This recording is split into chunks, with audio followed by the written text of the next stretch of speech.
زیده بونا سنگی و گواشا لشکری بسر چکدارین دولتا اسلامی داعش لسوریه و عراق 22 صده جعرد جبری 15 مه کنترول کرین جدزدان. وزیر براوانیا امریکا دگل کار بدستن بلندن پنتاگون لبردم کمیتا براوانیا جواتا سناتورین امریکا چندین رونی خسنا سر استراتیجیا امریکا دشار دجی تیرور لسوریا و عراقه.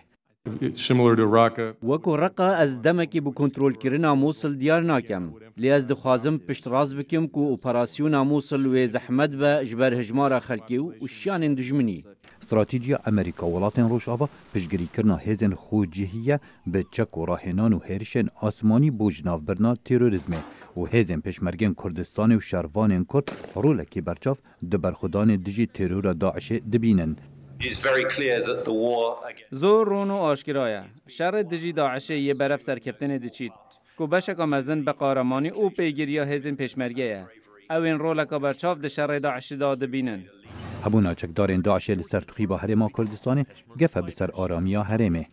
و تا داعش لموصل اشتیک نشکه دیماناتوین بلین داعش توش اشکسته کی تواگوه.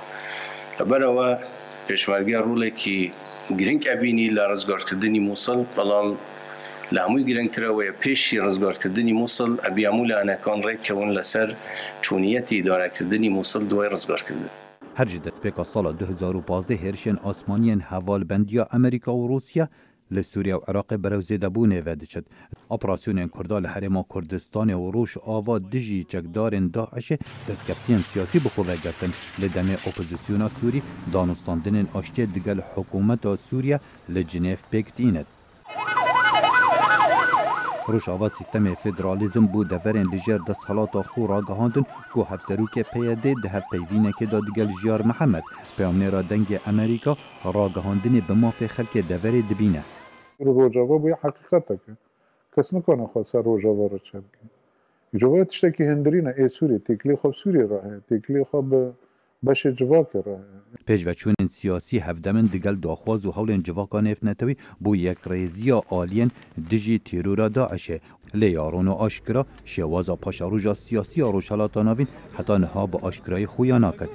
خالد فتاح دنگ امریکا.